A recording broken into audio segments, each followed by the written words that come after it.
Breaking news for armies. Our beloved Golden Maknae Jungkook was targeted in a high-stakes cyber heist, but justice is in motion. Here's what went down.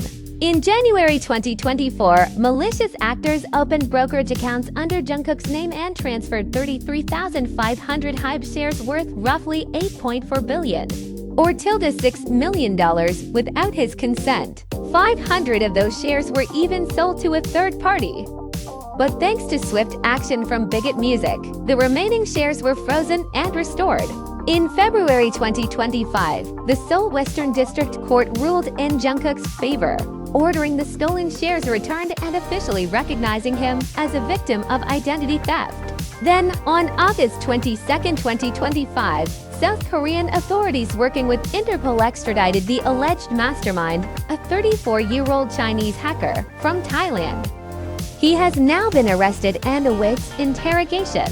This hacking ring is believed to have stolen a total of about $38 billion from celebrities, business leaders, and other high-profile figures across Korea.